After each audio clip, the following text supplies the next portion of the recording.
We pre-sold almost $1 million worth of fragrance, which is, by the way, record breaking. The second largest campaign, I think, is around $60,000 for a fragrance. And we pre-sold it without anybody ever smelling it.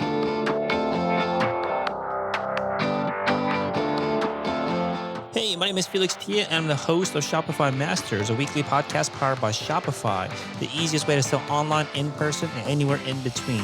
Each week, we invite entrepreneurs like you to share what they've learned growing successful e-commerce businesses.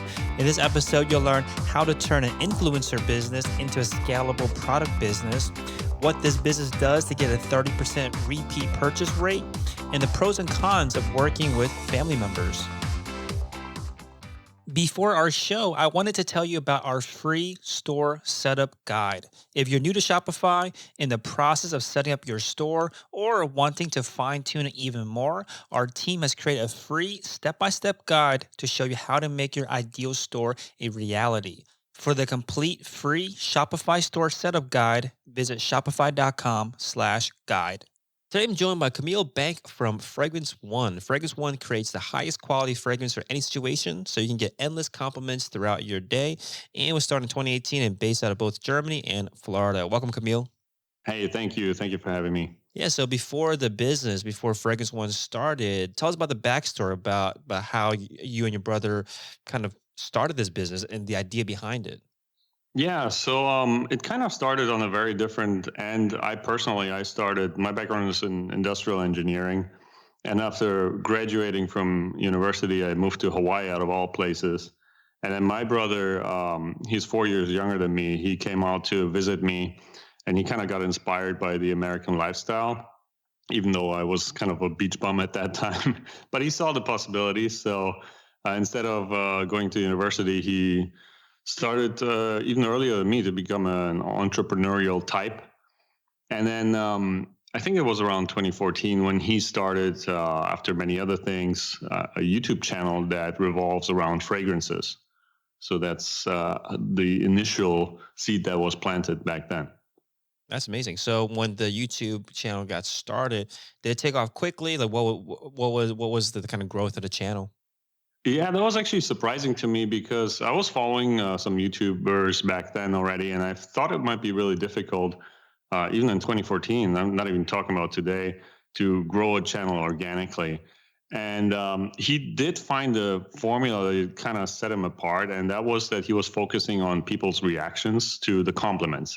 Meaning, there were fragrance reviewers before, and they were all talking about the association with the fragrance and the ingredients, obviously the backstory. But what people really care about is what we noticed is that the compliment factor. You went out and asked people in the streets, like, how would you rate this fragrance from 1 to 10? And, that's really what set him apart. And within the first, I think, 3 or 4 months, he went up to 60,000 subscribers, which was very impressive, I think, because he didn't do anything besides that. And then now he's at 1.4 million on his American channel. And I think the second largest fragrance reviewer is around, let me guess, like 60, 70,000 K somewhere. And just so you kind of get the split there. So that really shows you if you touch on what people really are curious about, then definitely there's potential for it. Yeah, I think there's something really important there about how when you are interested in the topic, it's really easy to just kind of get into like the technical details and really dive into like the exotic ingredients that I think lots of probably other reviewers probably went down, but your brother decided to go down this route of what is the emotion, like what is the kind of the human elements of the experience maybe of the product, and he decided to touch on that more. How do you think that your brother came to this angle? Because it's not is not super, when you're looking back on it, kind of, looking back on the success of it, it's obvious that this is what people care about. But at the time, how do you discover this kind of angle? It was this typical story with him where he was looking for ways to better himself, just become a better person. And then he stumbled along, style, how to do your hair, how to dress yourself, and then also fragrances. He was always interested in fragrances. And he didn't find anything that would really just answer the question, okay, if I go to a date, what fragrance do I wear to have the highest likability of getting compliments from that fragrance? I don't want to know the name that's exotic and all that flair behind it, the backstory, which is nice. But in essence, he was looking for a way to discover fragrances that just work And the and do winner of what the they're Fragrance supposed to in this Foundation specific Award for situation. And that's basically what translates into Fragrance One down the road. Yeah, so tell us about that. So the YouTube channel was growing really quickly. I think you said 60,000 subscribers pretty quickly. And then this today, I'm looking right now, 1.41 million subscribers. At what point along this journey did you two look at each other and say, oh, maybe there is a potential to kind of build a business around this audience, this community that you're building? So I think there were two answers to that question. The first kind of point was when he was really just going out, or he had a girl in his office with the fragrance that he was reviewing it with her, and it was this reactions type video where I saw the response from the people in the comments. They just really loved it. So my suggestion to him was to review other products based on their complement factor. Let's say, okay, what's the complement factor of these shoes or this car and all that type of stuff. I'm glad he didn't take that idea, but that was kind of the first fork in the road where we noticed if you really focus on that factor and kind of visualize it to people, that's something that there seems to be something. And then down the line, when we had, he was growing his channel, and then I was working on some other startups in the past, and I was thinking to him, and talking to him around 2017, that he should try to turn his influencer career, so to say, into an asset. So that's basically the besides that, he also knows what really works. So his market knowledge is there, and it really helps. But that's one thing that I see with a lot of influencers, and I work with a couple other ones as well, is really just like a long gig type of work environment for them. And I think it's really, if you can make it somehow to create an asset out of your influence that works for you, then that's something really great. And obviously, you have to create value for the customer along the line, otherwise, it's not working. But that's one thing that a lot of people don't realize. Those influencers, yeah, they look really nice on Instagram and YouTube, but it's a tough life. I mean, they have no health insurance for the most part. If you're in America, in Germany, you're kind of covered. But this is just one of those things, and you always have to work. If you stop working, there's no income, right? So that was the basic idea. And then I have to credit to Jeremy with the concept that he really described Fragrance One as this brand that wants to lead the customer through the fragrance jungle, as we call it, to kind of make it very easy and simple and effective for them to purchase the fragrance that they need in a given situation. Yeah, it reminds me of some of the almost converting the highly technical world of wine, right? Where there's so many ingredients, so many different Right. ideas, and seeing some influencers come and just say what is good with what and what's good for what occasion. That's a lot of times the only question people have. Exactly. Yeah. And on that note as well, I'm basically the proto customer in that regard, because I don't trust my own nose. I mean, now I'm a little better at this whole thing, but back then I would always just ask my brother, can you recommend a fragrance for me because you're the expert? And it's not like I don't know what I like, but I don't know how well it plays in a certain situation. And then there's the difference between a fragrance that lasts long versus not, and a dry down and an opening note, all these types of things. A lot of people don't really, it's almost like you shy away from it because it's a little bit overwhelming if you're not in it. And that's what we wanted to solve for. Right. I think when you are an expert, when you are coming out as as wanting to be a leading brand, a kind of a leader in the space of helping consumers, you kind of have to help them make the decision, right? You can't just throw all the Right. options out there and then have them make the decision because they're probably not as equipped as you to help them make that decision. I think that helping bridge that gap, helping your consumers and your customers understand, or make that journey as quickly as possible. I think there's a lot of value there, and I think you've proven that. So we talked about the 1.41 million subscribers from the channel. Give us an idea of how big the business has grown since beginning it. I mean, we started with a pretty big bang, if I can say so. We, even though we didn't really have to, we went the crowdfunding route. This is something that I was comfortable with from my previous endeavors, and also because I just wanted to gather a little bit more market data. So we started off, and that's one of the key steps in our business that really makes it for an interesting story. We pre-sold almost $1 million worth of fragrance, which is, by the way, record breaking. The second largest campaign, I think, is around $60,000 for a fragrance. And we pre sold it without anybody ever smelling it. So we basically took the sense of smell out of the equation in a fragrance company, which shows you just the power of the why. Basically, why do I buy it? This is something that I have from my design thinking background, where people, they're often, when they have a problem, they're just describing the symptoms, meaning, I want a fragrance that I really like, and then all these types of things. But what's the actual underlying problem that they have, which is, in our case, at least for our customers, is I want more compliments, right? So we took that approach and we turned something that looked like a huge negative, which is nobody ever smelled the product, into a big positive. And the way we did it was by basically, well, first of all, quality comes first, right? We have no budget on the ingredients. We work with the best manufacturers in the world. We literally hired Michael Jackson, so to say, of the perfume world to collaborate with us. And my brother, because of his years long experience in what works, what doesn't, he was like the creative director of the fragrance. We use best bottles, best fillers in Germany. So that's all taken care of. But okay, what comes next is, I don't know how that thing smells. So then we went around and we thought, okay, you don't really need to know how it smells. The groundwork is done. It's a good fragrance, and you're buying it because of the compliments you're gonna get. And that since it was Office for Men, our first release. So if you're a guy and you want to get compliments in the office, this is what you wear. If you don't like the smell, that's okay, but that's not what you're buying it for in your mind, right? In the end, people really like the smell as well, but that's kind of what helped us a lot.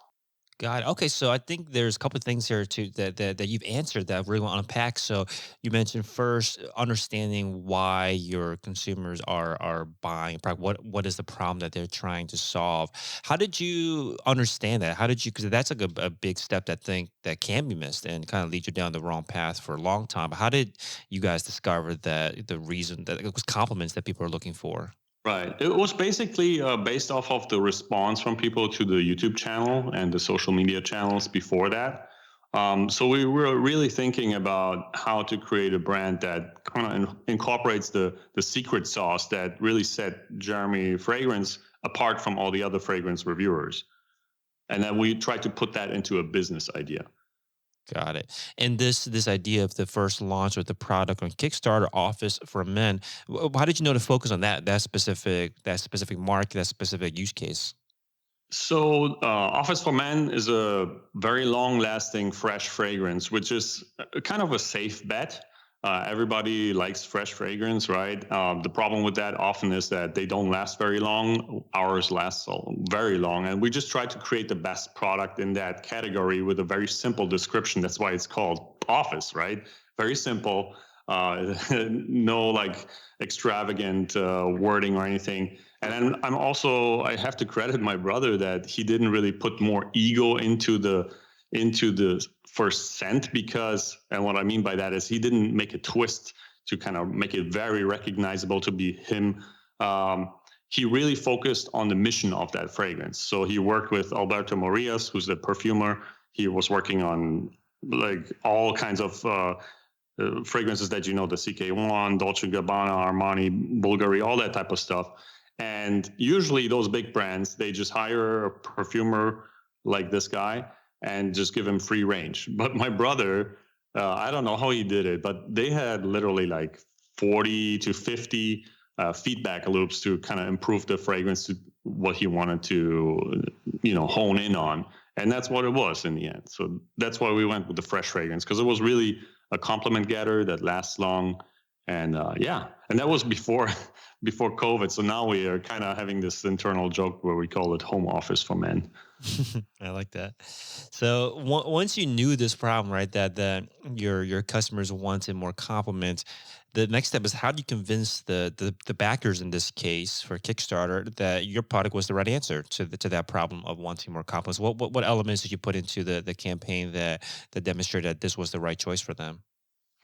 During the campaign, we obviously focused on those key pillars, like I said, you know, the the perfumer, the ingredients that have no budget, the best manufacturers in the world, and my brother's knowledge based on his work previously to being in the market, really going through thousands of hours of asking people what works, what doesn't, what works in what situation, what doesn't.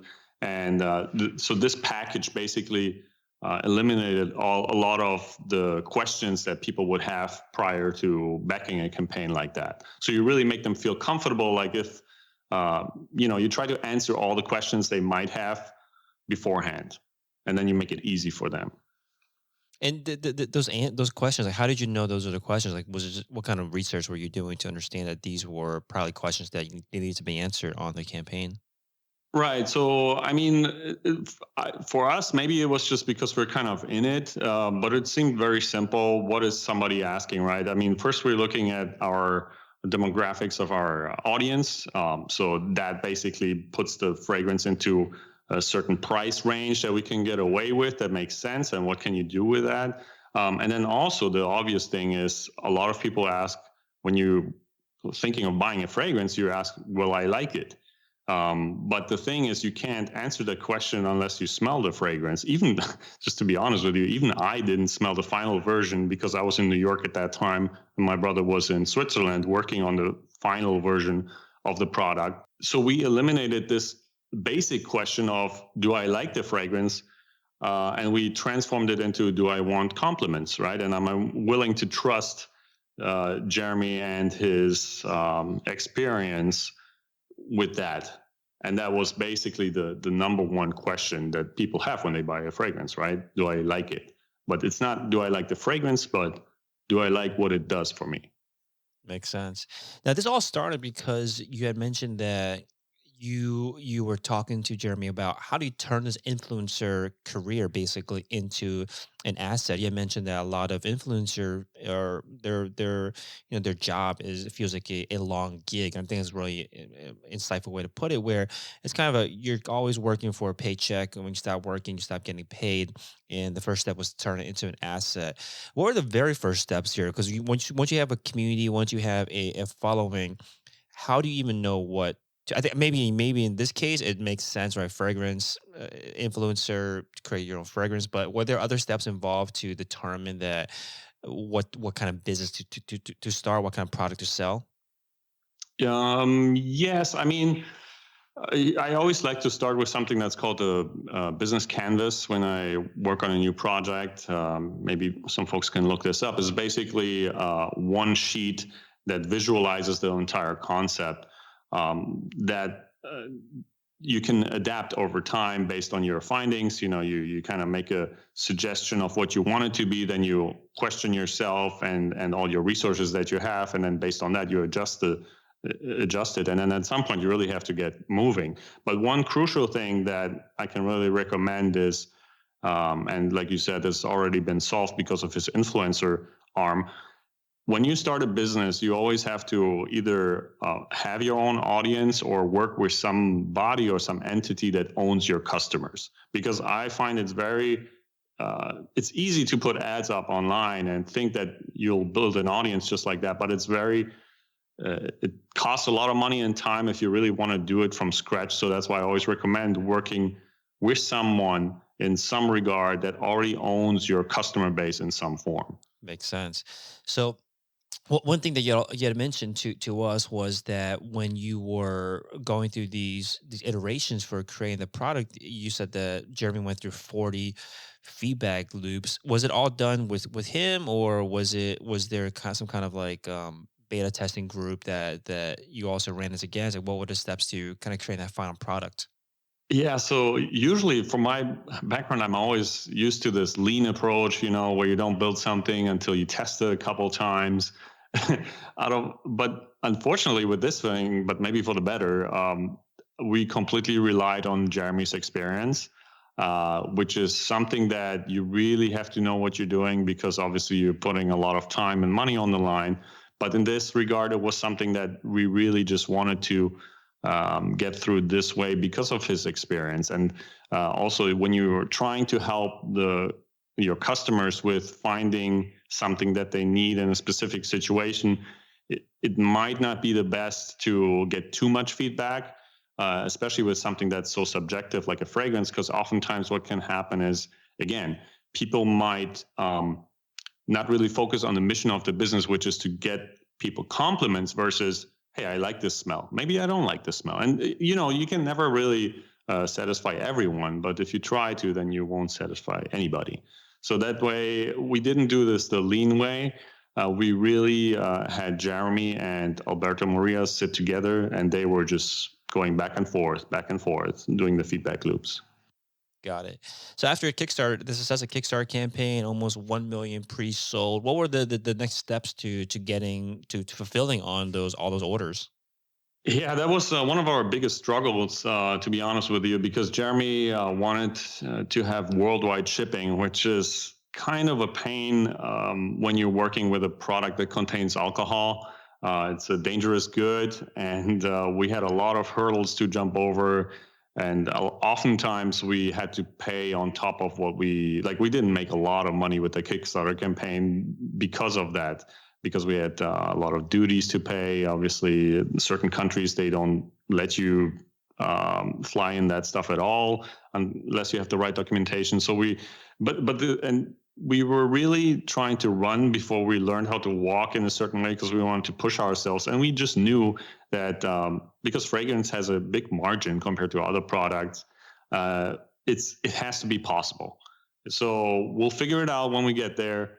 It was a little bit of a leap of faith, but we learned a lot, let me say it that way, because again, it was a little bit difficult to fulfill everything, and Kickstarter campaigns can be a little bit problematic afterwards. Let's say like around 10% of the customers their bank doesn't work or their credit card is blocked or something like that. So you basically take 10% off of that off the top. Then I think Kickstarter takes another 7%. So yeah, that was the biggest struggle. And then once we had this figured out, we were starting to work with a fulfillment partner that we have now. We have a warehouse in the Netherlands and one in New Jersey. And from there on, it just, smooth sailing. We started our Shopify store. That was in March 2019, I believe. And yeah, it's been going since then. Yeah, talk to us about that transition from the kind of pre-sale mode and fulfillment mode to now setting up your own platform to continue selling this on an ongoing basis.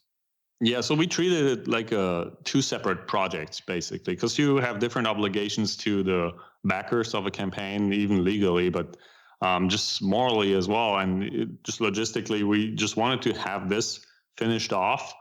And then we would, obviously, we have a loyalty program now. So we included the people that backed us back then into the Shopify system, gave them compliments. We have this compliment club, right? That they can trade in for dollars. And that was basically it. It was really just finding the right partners. We were working with, let me guess, I think 3 or 4 logistics partners up until this point. And the last one, we've been sticking with them. They're called Sales Supply. They've been really great. And it's really important to find the right people. Also, when you have a product like this, just because of this problem with the alcohol content, we really had to work with someone during the worldwide shipping phase that could just get things done, meaning that they know how to label certain things just to have less hurdles along the way. And oftentimes, just an example, those big companies, we had enough of orders to really work with DHL in Germany, for example. So they set up a meeting and we come together, and then the first thing they say, oh, wait a second, you guys ship fragrance? we can't ship fragrance. Like what? Wow. So it's kind of weird in that sense. So you really have to do your due diligence with the partners that you work with. Yeah. So nowadays, how do you acquire new customers now that the is it just strictly through the YouTube channel, or what other ways have you found that works to acquire new customers to the brand? We did paid advertisement before. We were working with a really cool agency out of New York. However, the problem is, it's a good problem in a sense that every time when Jeremy posts a video that we decide on that mentions the brand, or we have some sort of like a contest or something like that to engage customers into the brand, it completely wipes out all the results from any paid advertisement campaign. So we've been mostly going organically. We're also on TikTok. We have a newsletter that converted really well during the campaign, by the way, and we use that every once in a while. I started a Discord, which is the biggest fragrance Discord now, the Fragrance Army. And yeah, so we're trying to go as organic as possible, just because of the fact that, I could either pay for a pre-roll video on YouTube, or I could just edit a video for my brother and squeeze in like a 5-second pre-roll myself, right? So one out of all things that we tried out, I think one of the best magnets right now is this Before You Buy series. This is a playlist on his channel where we're basically just talking about other fragrances, and then we just mention our brand before or after. But it's just giving people more value. And we have this little sponsored by Fragrance One in the top left, but that's pretty much what it is. So we're trying to go organic ways to answer your question. Got it. Yeah, I think that there's this like constant balance between just straight up content on one end and with no selling, and on the other end is like hard selling your product. How do you find that balance like, of what works when you want to, of course, keep this authenticity? Rex, I think on YouTube and any platform where you're showing your face a lot of people, that's a big kind of element to it. How do you make sure that that's balanced well, where people aren't coming to your channel and feeling, oh, this is a biased right review or something like that? How do Yeah, you make sure that's balanced? I totally understand. The one thing that Jeremy clarified from the beginning is that he will never compare our brand directly in with other brands. Meaning, when he has a top 10 best fragrances for the summer, he might mention Fragrance One in somewhere along the lines, but he's not putting it in the top 10 list. So that way he can kind of stay out of this, because it's, yeah, like you say, you only have one reputation, and obviously you can't be tainted, but you have to be transparent. And he's very transparent with the brand. He talks about the pricing of it. He talks about how much it costs. And also, every once in a while he throws in a BOGO or some kind of other discount that really works well. Hey, real quick, if you're enjoying the show, please leave us a review on iTunes to let us know what you think or what you'd like to hear more of. Now, let's get back to the interview. Got it. Now, once you have a customer for the first time, or what do you do to encourage these repeat purchases? I think like a product like fragrance can last months to a year, so a good amount of time passes from that first purchase. How do you encourage a repeat purchase? Yeah, I'm actually very surprised. We have about 35% of repeat customers so far. And my wife and I, we're like, when we buy a bottle of fragrance, it lasts for a long time. But Jeremy is just very energetic, and he, how can I say, eccentric, almost in a way, very polarizing. And he has all these spray routines. He says, spray it 5, 6 times, 7 times if you want.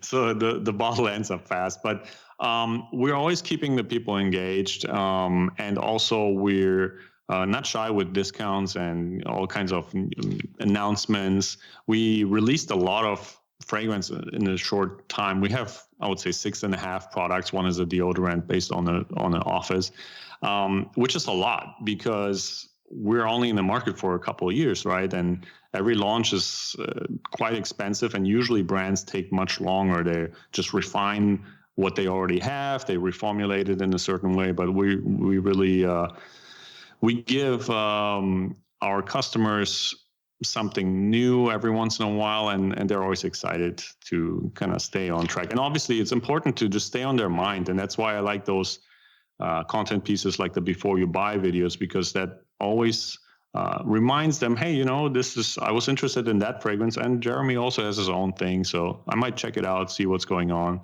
One of the other things that also helps a lot is recently we started this Compliment Club, which is a loyalty program. That's one of the apps that I wanted to mention later on, and it's been really helpful. Yeah. Awesome. And so the things with this partnership between you and your brother Jeremy have we talking so far, it worked out well. But one thing you had mentioned to us though, that working with family can be a blessing and a curse. And I think this is something that everyone knows to some degree, right? About some horror story about working with a friend or a family member and things not going the right way, even though sometimes the partnership can make sense. So tell us more about this. Like based on your experience, what are some of the kind of pros and cons, and specifically, what are some ways to make sure that it's the right thing to do, or that you can navigate this kind of journey together successfully? Yeah, so it's really important, just like with other partnerships, you need to set the right expectations, and also the communication needs to really flow. It's hard to have these implied contracts that happen much more often within family, meaning I do something and then I expect something else to happen without really communicating it. I think that's the crux of the problem oftentimes. And then obviously have a clear role. My brother is this very energetic, very open, creative type of person, and I'm more in the background. I like to pull the strings and strategize, and kind of plan ahead. So I'm always pulling and he's always pushing, and it's a good thing if you can contain it, but it can also lead to some internal problems sometimes, when he wants to go with a crazy discount. But I'm like, wait, man, you have to also consider the people that bought the product before that. Like, you have to create a balance where people are not upset. So we're always structuring our bundles in a way where people are okay with that. But that's basically it. It really comes down to communication and understanding what's the outcome for each individual in there, and also keeping yourself accountable. Oftentimes when you work with friends and family, people tend to slack off after a while, and it's very difficult to have that conversation with them because they're family, right? So you don't want to mess up that relationship, and that's something that the expectations part really plays a big role in. Yeah, it almost sounds like these kind of problems that you face when you're working with family or friends, the same problems you face when you're working with people that are not family and friends. It's just that you let the boundaries kind of dissipate more, you let it go longer because of what you're saying. It's kind of a harder conversation to have when there's Right. a layer of the relationship that's involved. So, are there things that you've learned to do either formally, like every week we do certain things a certain way to make sure that we do establish these kind of boundaries where there's expectations. And the one thing I really liked about what you said about communication was that the breakdown happens when you do something and then expect something else to happen, either your partner to do something back or to respond in a certain way, but it doesn't happen. How do you make sure that that's kind of contained? It's really about the roles, and it's kind of like a routine almost. And it even comes down to start sending each other invoices. It sounds simple, but it really is part of the thing. So I have this media company that basically sends them an invoice every month, and we're basically going through, okay, this is what we're doing, this is what I did, this is what you did, in a very informal sense. But you need to just have those routines that kind of keep you on track, and really make you realize, hey, we're working on a business together here. But on the other side, I also want to say that there's huge upsides when you work with somebody that you can really trust, because you can trust them. And when the business doesn't do so well every once in a while, you have each other's back, and that's huge in business. Yeah, and a couple of quotes that I've pulled from other kind of interviews you've done that I really want to dive into because I think they really stood out. Was one of them that you said was that a mentor told you this, which was that you can go broke as often as you want until you're 50. Tell us more about that. Tell us about Okay, a what that little bit means to of you. context. That was back in Germany, and things change now. I don't recommend that to anybody, but it was just something where, when you grow up in Germany, you have a very different mindset. You don't really have this entrepreneurial mindset. And what he meant by that basically is saying to go out in the world and see what you like and try out different things. And don't worry about it, because in the end, if you really stick to something that you like, then there's a high likelihood that you'll figure out the money part. So that was basically the idea. And coming from this upbringing where you're really, once you leave school, you almost have your entire life planned out. When you'll retire, going off in the world and doing something on your own is very kind of a strange journey from that perspective. So that really stuck with me in a way when I was, I was living in Hawaii, and I was a beach bum, like I said before, and I was trying out different things. I was working on really big startups, big companies, but I also, I was always happy to try out new things because I knew I still have some time, and it worked out. Yeah, I think it's still a really valid point. I mean, the logistics behind going broke a bunch of times. That's no, I don't think what we're getting. I think the point that I pulled out of it was that don't worry so much about all the missed shots or the failures, and don't spend so much time looking backwards. And it sounds like you've gone through lots of kind of phases in your journey to get to this point. How do you make sure that you aren't so focused on a rear view mirror or so focused on the failures, and always making sure that you can pull yourself back on the path? I just think that it really, if you frame it in a different way, where you're almost like a video game character that creates some new skill by failing, right? So you need to just learn from what you did and what worked, what didn't. If the only problem I really have is when you don't learn something from your mistakes, and then it's a waste of time.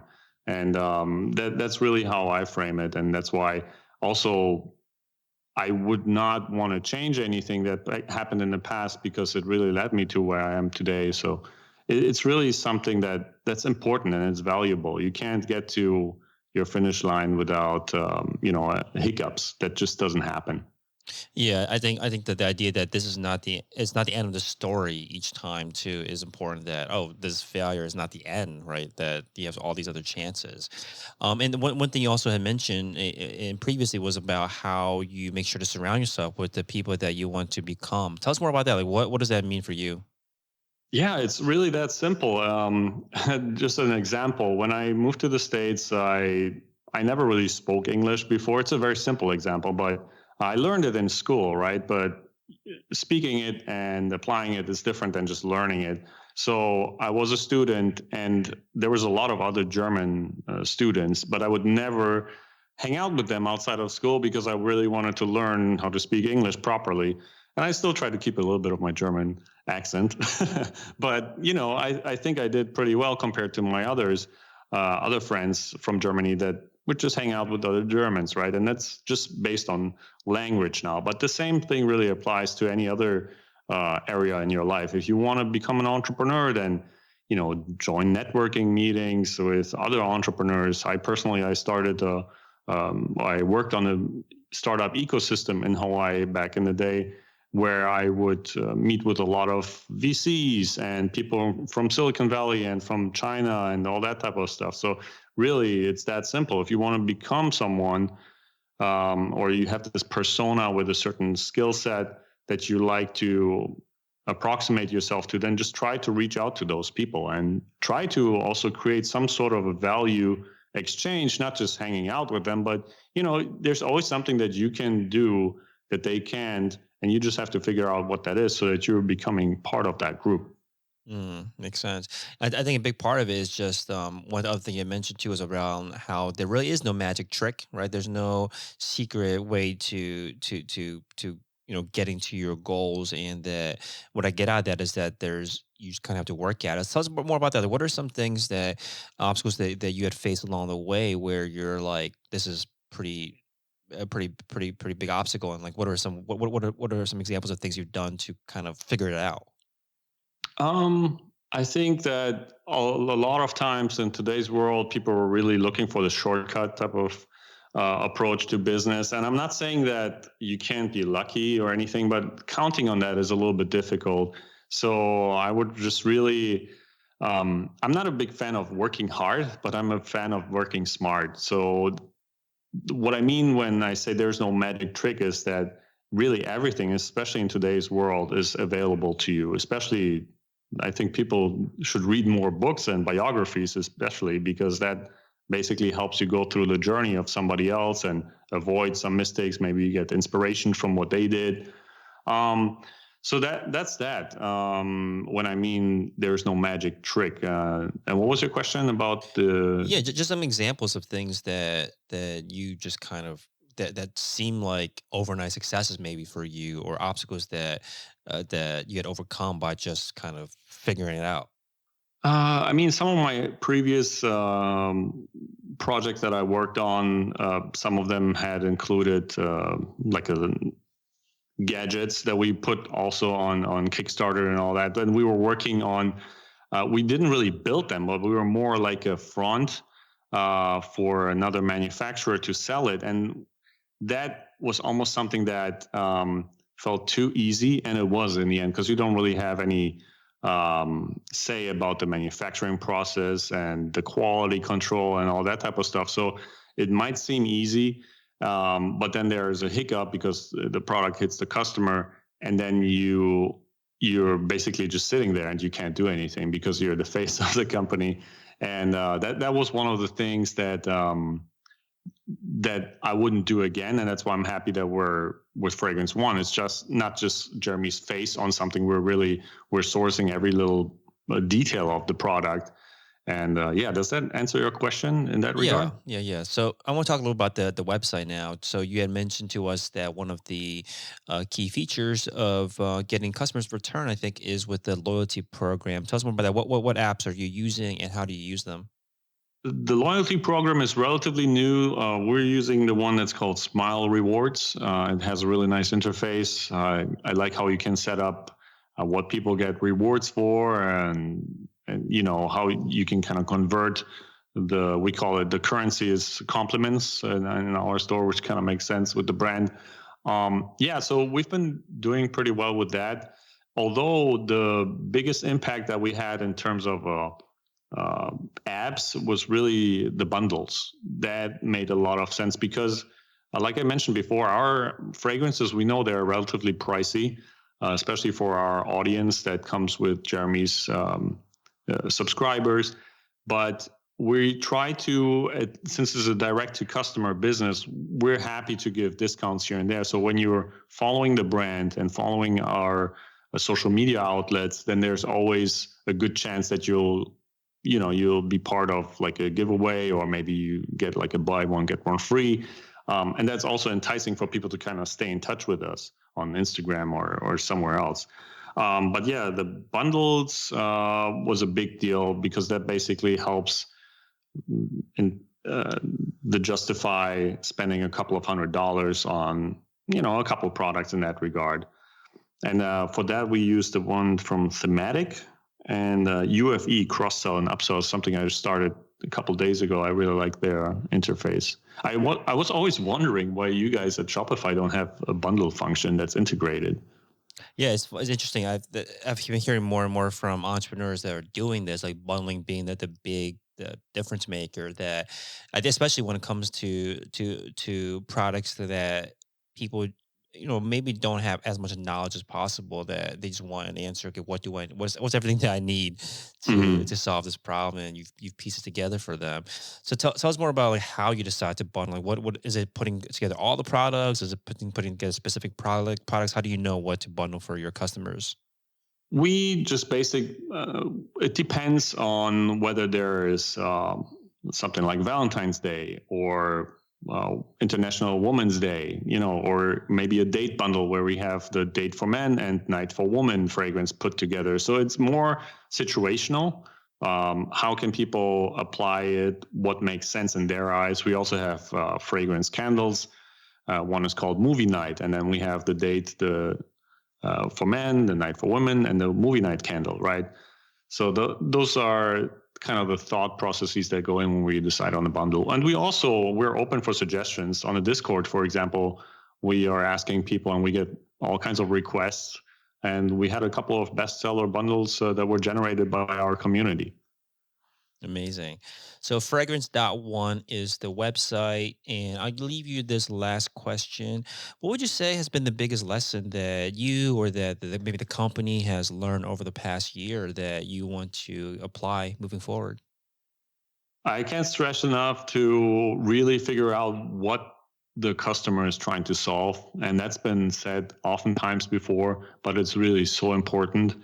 That's really the essence of why our business is working, because we're focusing on the true why am I buying this fragrance. And it also goes to show you that during this last year that, you would think, or at least I was thinking at the beginning of last year when everybody was home, why would people buy fragrance? But it really is not just to even not only compliments. That's one thing that we knew, but a new thing that we found out, we actually grew by 40% last year, is people buy fragrances because it makes them feel better. When you put on a fragrance, even if you're at home, you're getting into a different mode. When you're on a Zoom meeting, you put on a suit, or even when you just work from home, I suggest to really dress up nicely as if you would go to the office, and it puts you into a different mode. So if you can tap into this emotion and the real problem that your product may solve for the customers, I think then you're good. Amazing. So again, fragrance.one is a website. Thank you so much for coming on and sharing your experience, Camille. Thank you. Thanks for tuning in to another episode of Shopify Masters, the e-commerce podcast for ambitious entrepreneurs powered by Shopify.